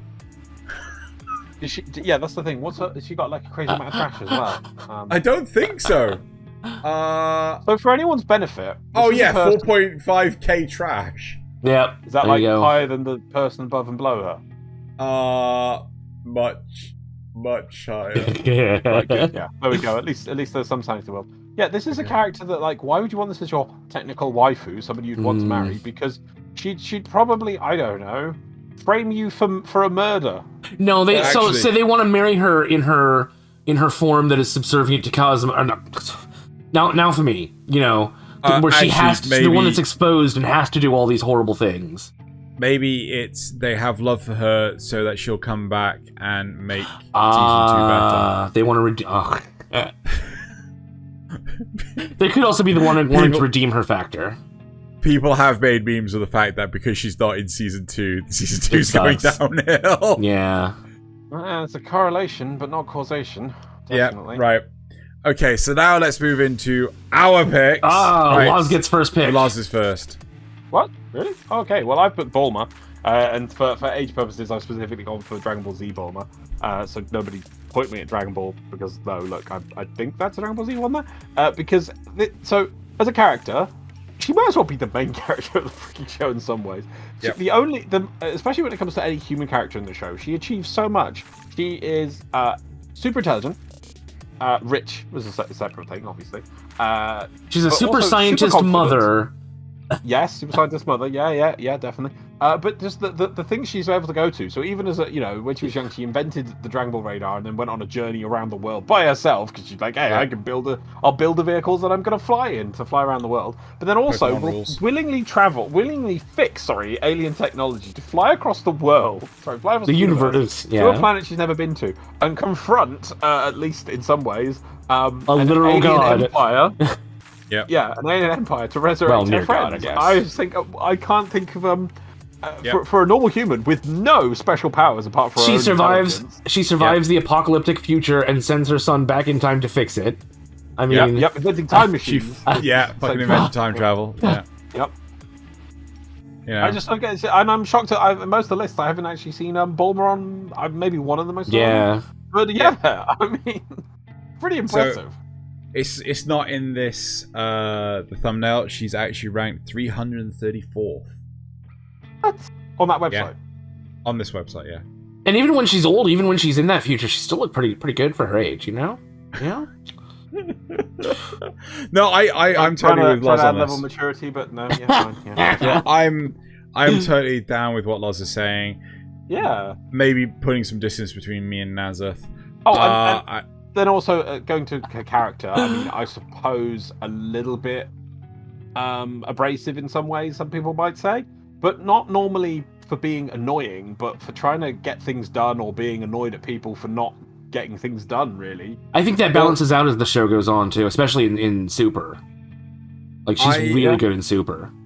I think I only watched like a couple of episodes of Super, and from what I remember, which is fuck all, when Beerus turned up, Beerus was acting like a brat. Oh yes. Yep. I was, and she shouts him down. Yep.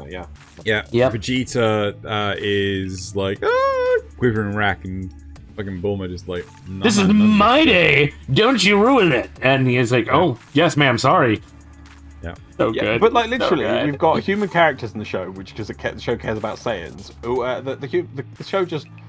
I mean, I tried it at the end in that Super tournament arc to at least bring humans in a little bit, but for the most point, they don't allow humans to be any threat or any use unless they're a villain. But Bulma is able to be useful throughout the show, at any point. So that's why I pick Bulma. There are only two human characters that matter: Bulma and Master Roshi. Let's move on to the next one. Yes. Right. There we go. Nikaido, who from Doro Hendro, which she's so cool. She loves to cook. She's really good at cooking. She's smart. She's loyal. She protects. I can't remember the main character's name, but she protects him like fiercely. She doesn't want to reveal like her secrets because she doesn't want to make him sad or angry. She's got that thickness. Which Hyman, that's his name. Yes. Yeah. Gosh, what else? Well, I'll give you. She's 20. Oh, that's good. That's good. I tried to get Bulma's age, but unfortunately, because she spans over so many years of Dragon Ball, they don't list the age. And Nikaido's popularity is 2,579th. I know, she's really low. I don't get it. She's so cool though. She's so cool. She's tough. She can kick ass. I mean, it's just got everything. I hope that she's explored more in a second season. I don't know if Mappa's doing a second season. I really hope they are. Same. But I can pick up what you're putting down. Yeah. Cool. And then should we pick my? So I go for my one. I suppose. Give me so much grief. So I've gone for Hestia from Is It Wrong to Pick Up Girls in a Dungeon? And Hestia is, she's very loyal. She looks after, who she considers family. She's, she'll make sacrifices for them. She'll, this may be a little bit out of her favor, but she'll take on debt in order to help the people that she cares about the most. And I just think she's an all-round lovable character. Unfortunately, there is no age listing, but she's a goddess, so that would be kind of. Probably eternal then, yeah. Yeah. Billions and billions of years. Right. But it's a bit hard to say. I don't know the full story about the background of this, the universe. I don't get why she doesn't. So in the show, for anyone who doesn't know, each god has a family, or referred to as familia. It's an MMO-esque world, so you might as well call them the clan that belongs to, or guilds that belong to the goddess. But for the longest time, nobody was in the Hestia familia, the Hestia guild. And it's not really explained why, but obviously she still hangs around on Earth, so I don't know what she was really doing. You do hear that she hung around with Festus for a while. But that's about it, really. And you don't know why. Why is it she didn't have anyone in her familia for a long time? Why nobody wants to join her? I think she had one before, but it dissolved. And she's very much the sort that will. I think she was. This was said that she will live with someone like a familiar till the day they die, and then she'll feel completely heartbroken about it. Because though she is immortal, the rest of the familiar aren't. and when one of them dies, and I think that was supposed to offset why she wouldn't start a new familiar. I think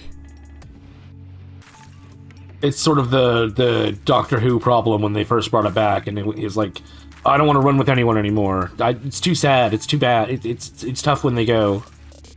That sort of thing. Yeah. But not ruined. But not ruined. Fair enough. Yeah. So yeah, and Hestia ranks 58th. Wow, we see you're just going for the numbers here. Popularity contest. Actually, no, to be fair, I was really tempted to go for Tohru. Yeah, I know you were. When Loz said Bulma, I was like, oh, that reminds me of Hestia. Yeah. And Hestia was best waifu when, Is It Wrong to Pick Up Girls in a Dungeon was coming out. Maybe when you think about it, the best waifu is the obscure waifu. No. Not everyone's grappling for her. No. I see what you're saying there. Right, okay. So I think we're done with this nonsense for now. I believe so, yeah. Should we move on with the rest of the show? Sure. So we have supporter questions. Okay, cool. So Zrugal says, before I read out Zrugal's question, I just want to say thank you for listening to our podcast. Oh, fuck, I'm screwing this up so hard. Zrugal says, before I read out Zrugal's question, I just want to say thank you all for listening to the podcast so far. We really appreciate all the likes and comments everyone leaves on these episodes. The next question is, how bad would a Warframe anime have to be before you not watch it? About as bad as New War? The key thing of everything at the moment... the key thing with anything at the moment from a continuity that I liked is its ability to respect the source material.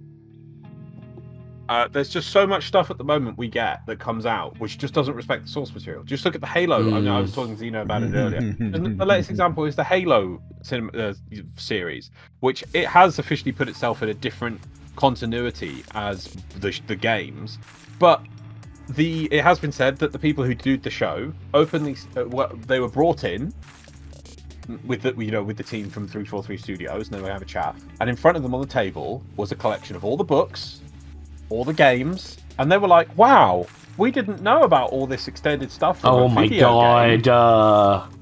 And they want to do their own thing, and it's like, well, did they play the video games? No, they didn't play the video games. And so like we're not going to get into, we're not doing a generic show complaining about things, but they were not respectful to it. I don't think you even see the Halo much in the original, in that series. Like the whole point of it, it's just a mess, and it is disrespectful of the source material. And we've had so much for it. I know that we've got the Obi-Wan show coming out soon, and I just feel that's going to do the same thing. Obi-Wan. There was the Monster Hunter movie, which I heard was not great. Exactly. Oh god, it was so bad. Yeah. So what's the point? Just don't. On the other side, though, there is a really good show. So I listened to a podcast called. Well, I listened. I don't think they're doing any more episodes. It was a sort of a horror podcast called Archive 81, and it was turned into had 3 seasons on podcast, and then they turned it into a Netflix show that only got 1 season, and then it was canceled. But it was actually it was a different story than the one we saw heard in the podcast. But it was very it was the same idea. It was the same sort of they clearly had the original show in mind when they made it. So they can actually do good things. It's just that most people don't for some reason. I think a lot of the problem is down to how much they're prepared to stick to the source material, and then how much they have to make it formulaic. Because all the 3 of us, we're also Trekkies, right? We love Star Trek, but the most recent stuff has been utter garbage. Right? I've been watching the latest series that's just started airing called Strange New Worlds, and even though I'm enjoying it, they still have to throw in this whole damaged characters bullshit, which was never there in the original. It's like, oh, we have to have this one formula that everyone the is only way damaged, for people to be complex is if they're damaged. It's just, but you could not and still have great characters. No, they all have to have like seriously. It's like, and now we know what the problems with these characters are. Yeah. Yep. So. Let us see what the arc of conflict this character will overcome this season. Yeah. Because that's all it is. It's just internal conflict and overcoming it. That's all they can write. I think the question was... Sorry, go ahead. Well, the problem is, it's the writers, the day and this at the moment, the day and age, the crop of writers we have for this year, you know, the people we have that are getting handed these things. Unlike on these things. No, they have they don't care about the thing itself. Oh yeah. They're just given it and want to do their own thing because that's what they think that they have to do. They have to push their own whatever into the show. Yeah. We can't just continue the vision. We have to have a new vision, a new bold vision. We have to expand the show to everyone and this bold thing.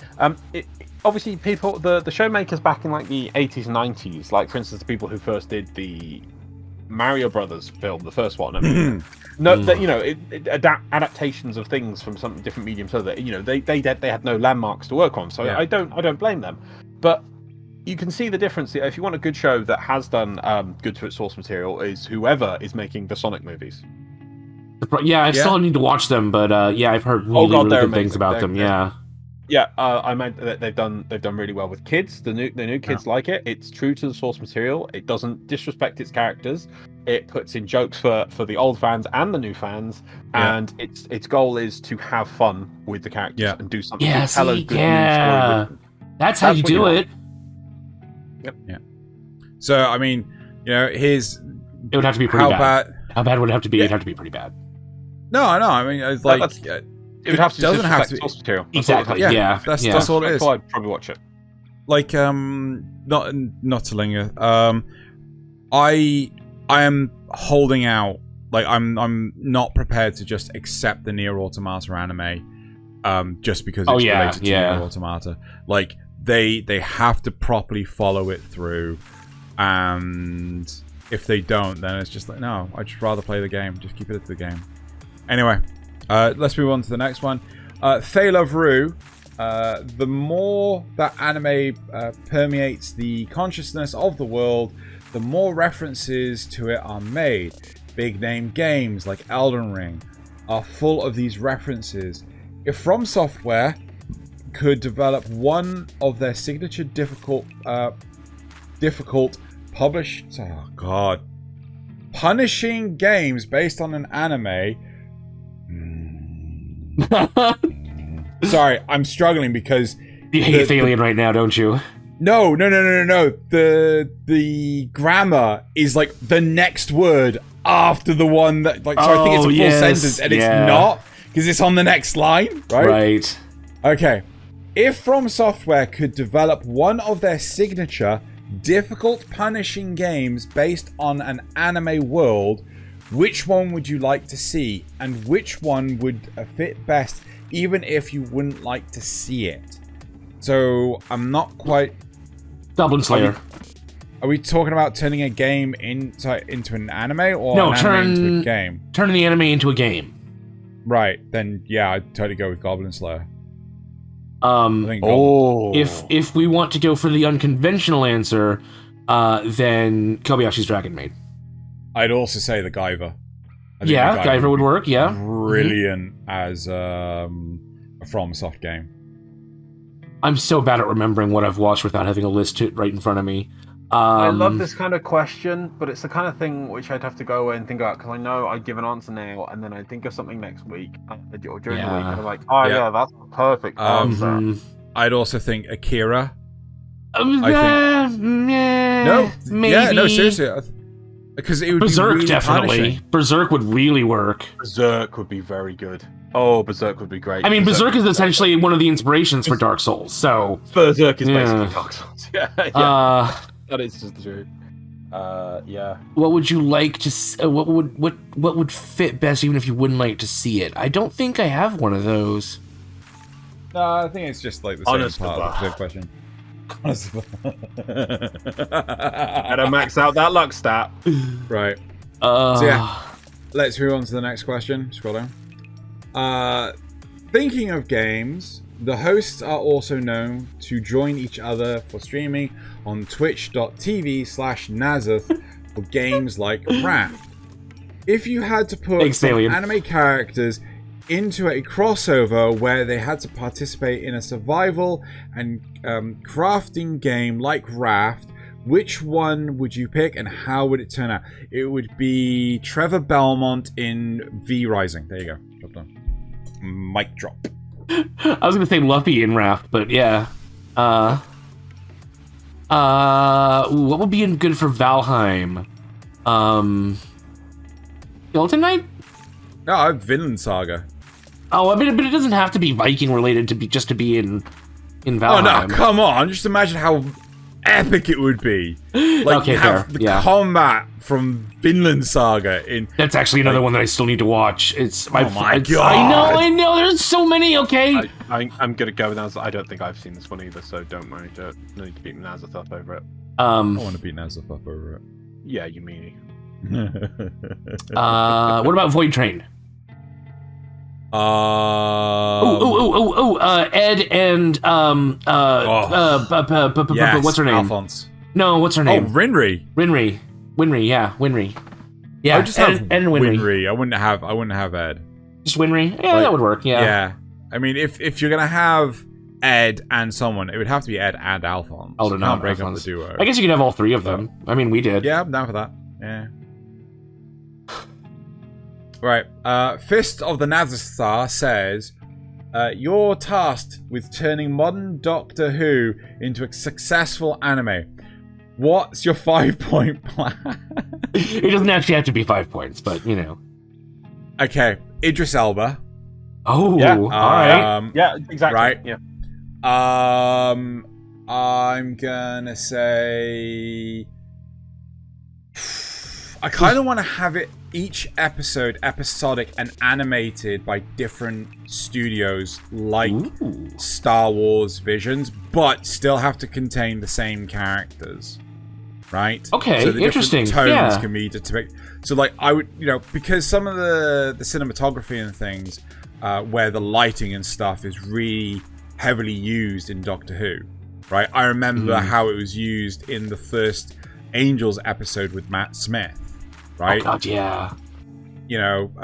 But that's a bit more difficult to do without changing the animation style. I think changing the animation style could be really like the tonal difference between that and the one where Matt Smith meets I can't remember what the name of that stupid guy is.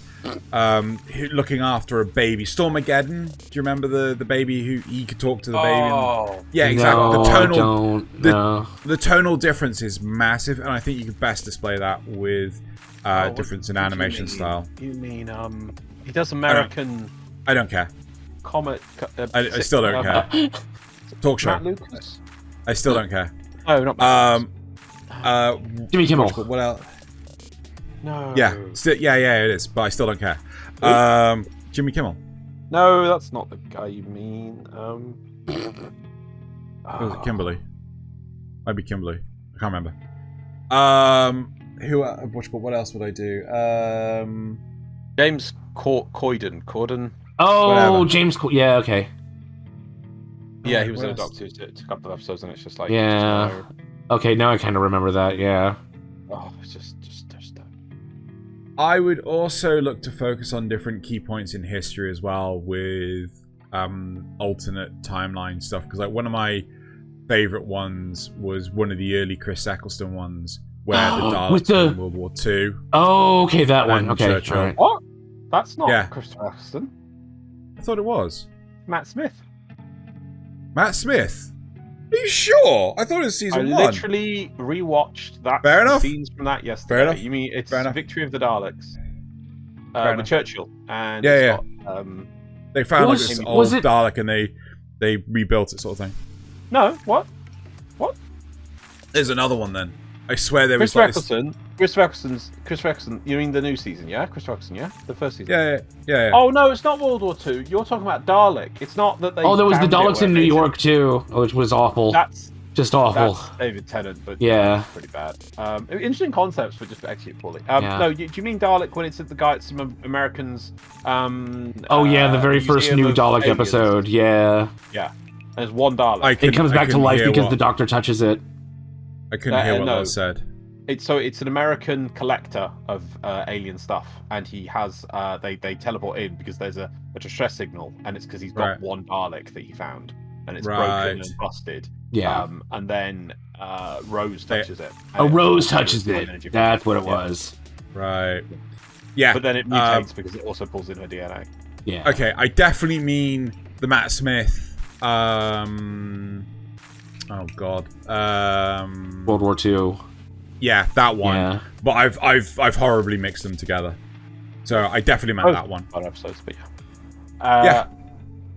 No, what? Okay, step what? Right, what? Who is it who does it? Right, step one.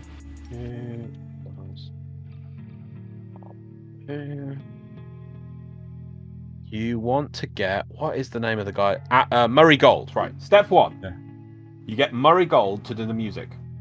All right. All right. If you don't know, go back and listen to all. You probably didn't realize it. That's how great the music is. All of the action moments, all of the serious moments of the Doctor is all the music for the most of the episodes of David Tennant, Matt Smith, and Eccleston, Capaldi, and Chris Eccleston were done by Murray Gold. And some of them you can just listen to the soundtracks. They are amazing. Oh yeah, they really are.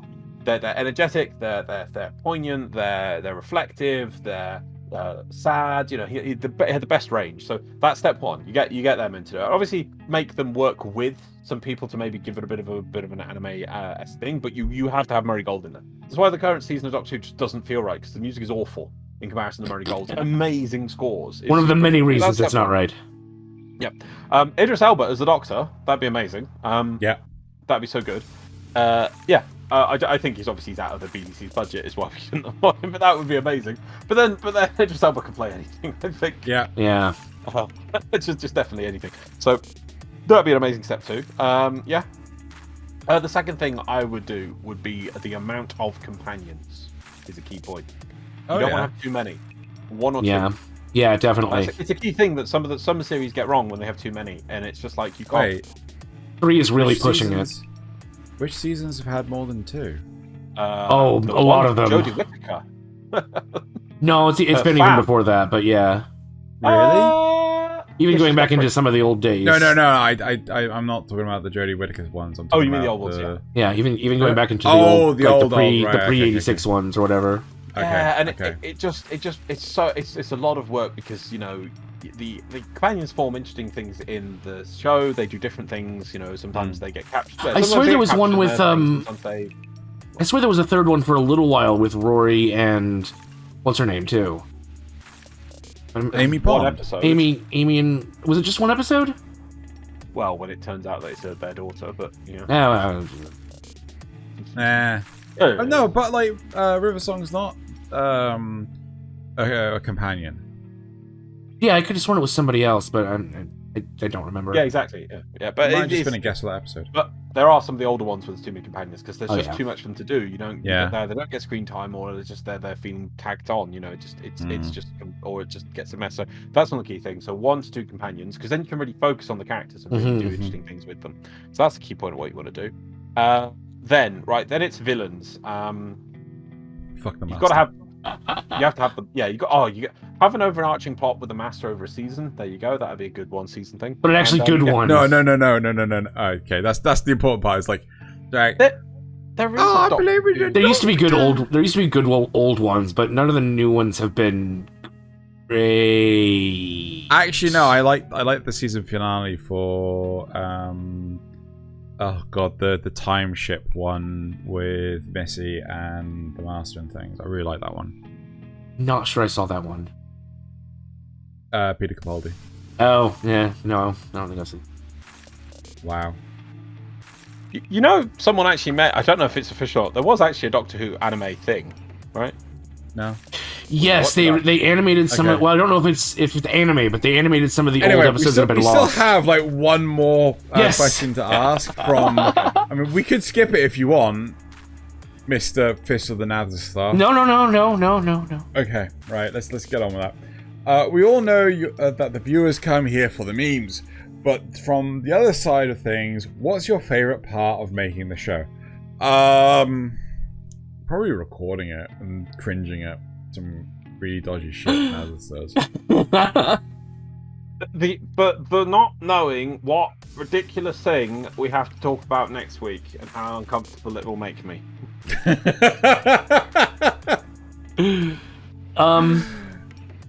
I think it's reading the comments for me.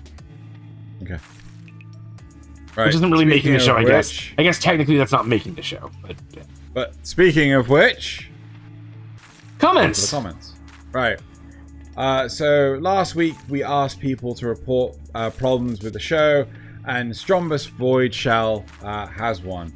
I'd like to report a problem. Show ended, and I was sad that there were no more memes. But if you go to twitter.com/Kanpai Cast, you can find 3 memes a day scheduled at, oh god, it depends on your time zone really, but it's like 5 a.m., 1 p.m. and 8 p.m. British time.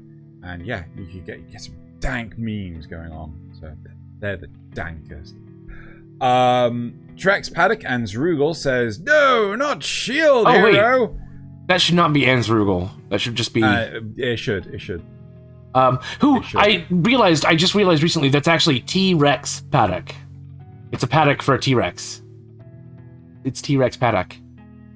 Trex Paddock. There would be a hyphen. There would be a hyphen if it was T-Rex Paddock. And an underscore. Okay, sure. Don't confuse it. Anyway. Or spaces. But yes, no, not Shield Hero. Look at Nick Evan. Well, the good news is that the 7th episode is a lot better.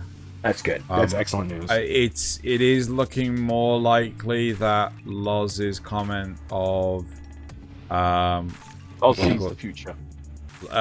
They were rushing the spirit tortoise to get to the good stuff.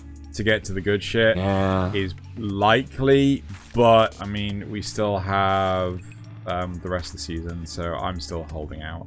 I will watch it. Episode 6 has 7. Reinvigorated. Is it 7? 7. Sorry, 7. Has reinvigorated our interest. It has a lot of work to do from then on, but at least that was hopefully leading to good things. We'll have to see where it goes from here.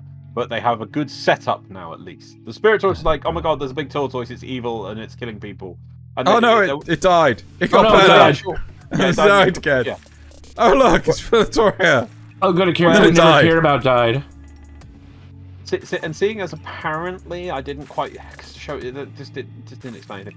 The tortoise was supposed to be kind of the question that or the choice that Naofumi was going to have in the future, because of either like using the tortoise to just kill some of the people to save the planet, I think, from the waves for a time, and then which doesn't even really make sense because it wasn't. That's not why it was written. Okay, nothing's explained. It doesn't matter. Nothing was explained. But the point is, 7th episode is better. No, but it's kind of terrible because it even kind of removes that impending choice that was going to be that was given to him by.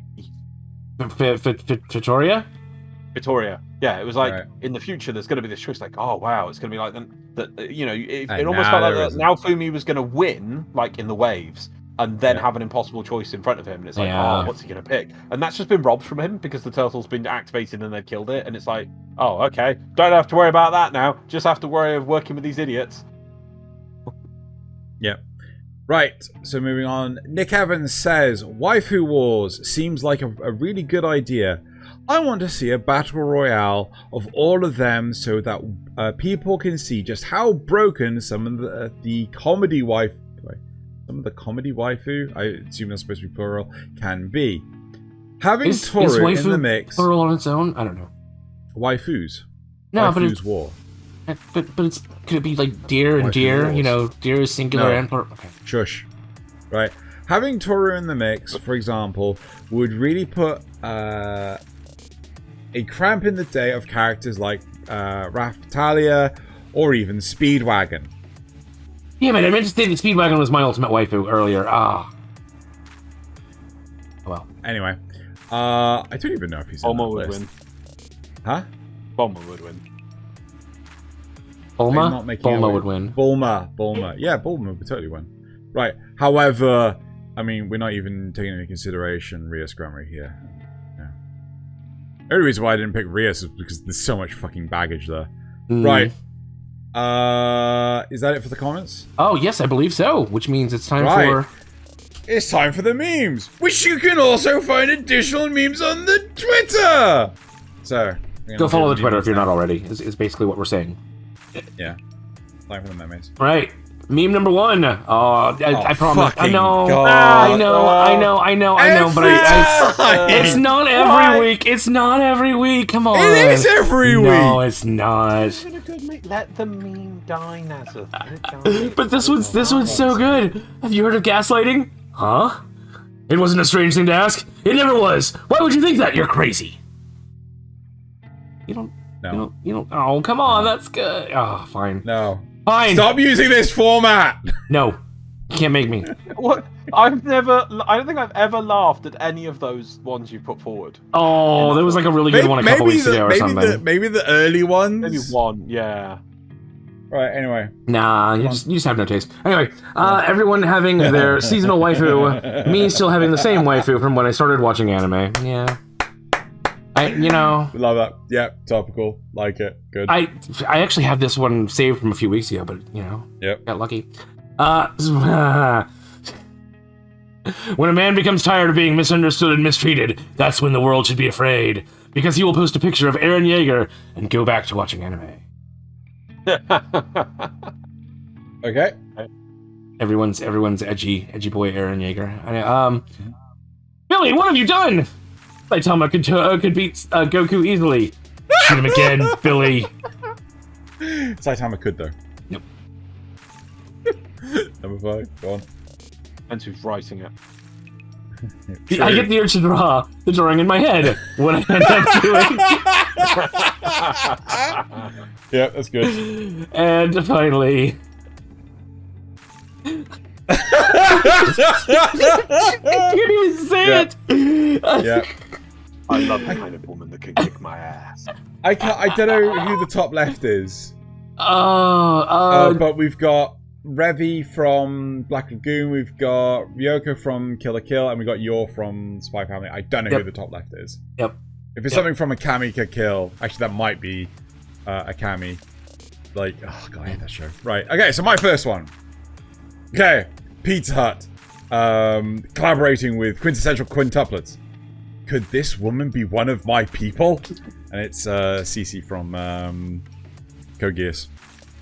Oh my! Photoshopped onto what? No. This is It's another guy that says, "Could this be one of my people? Could this man be one of my people?" Yeah. But yeah. I don't even know what it's from, but it's pretty popular format. Yep. Anyway, second one, Virgin Road. English translators. I'll ignore that. For anyone, like anyone that actually knows the the Japanese name for the executioner in A Way of Life, it has Virgin Road in the name, and for some reason the translators just took it out, and fuck knows why. Yep, it's Virgin. My next one. The world shall know Anya. What? Do you recognize it, Loz? Do you recognize it, Loz? It's a hidden leaf village. Oh, it is, yeah, because I can see the heads. Yeah, I'm Yeah. trying to know what it is. I assume it must be Pain. I can't remember who actually flew over, unless it's something from Boruto. I have no idea, but it's Anya. The world shall know. Oh, she's flying. She's There's- not there's- giant. Okay. Yeah. I thought she was a There's giant a kaiju number- stomping through the city. No, I think it's Pain, because the world shall know Pain, probably. There's Okay. there's a number of these where like she's interacting with Chainsaw Man, Kojo. Oh, shit, what was the? Can't remember his name. From the blindfold guy from Jujutsu Kaisen. Jujutsu Kaisen. There's a number of these, and yeah, this one just had me laughing. The next one. Was that 3? Yes, it is Pain. Yeah, it's Pain. Yeah, 4. That was 3. Yeah. Good villain, Pain. Right. Whoa. So we have Shinji, Hathaway, and Kojo with an Eva Gundam. Shit, what is the name of the Gundam? In Hathaway, I haven't seen Hathaway. And then we've got married with the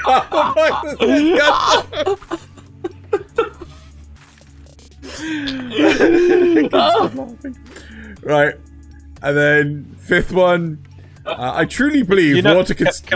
You guys have seen that actual cosplay, right? The Gundam cosplay. I think I have. It's the Gundam cardboard box cosplay is a very famous cosplay. Yeah. Right. Okay. Good. Then we have. I truly believe water can solve all our problems. Weight loss? Drink water. Clear skin? Drink water. Tired of someone? Drown them. Happy useless noises. Right. And then last. Enjoying Yami being insufferable. No thanks. Enjoying Nasuth being insufferable. I am 100% behind this. So, just for everyone's benefit, this is from Komi Can't Communicate, which is on its second season of anime, and the second character was teased all the way through and then finally came in episode 7. Yeah. Both, now, I remember it's more Xeno, but I remember Nasuth saying, you'd see this character, all you'd seen of him was in the intro and outro, a tiny little bit of him. And Xeno was like, I hate this character. I hate this character. You can just tell what kind of person it is. Introduced, they both love him. Oh yeah, it's not just him. It's the whole thing. It's the whole package. It's the music. It's the performance. It's the translator. It's not him that I like. It's everything around him. It's everything that he creates. It's the whole bubble. It's the whole package deal. Which in the intro and outro we didn't have that. We just had him. Yeah, it's kind of like the show itself. It's so just. I can't wait for the school trip. Cool. Right. So there we go. That's it for this week's memes. We are done with this week's episode. Next week we are talking about. Next week we're talking about AAA versus Indie, America versus Japan. And yeah, that's it for this week's episode. Loz is confused by this. It's influencers. No. It's like the industry, just AAA anime industry titles versus the small ones. Yeah, like the obscure unknown ones. We spoke. And how much influence like America has versus over the production with Japan. Yeah. Cool. Right. So that's it for this week's episode. Thank you very much for watching / listening. And now it's time to bottoms up and Kanpai! Yeah.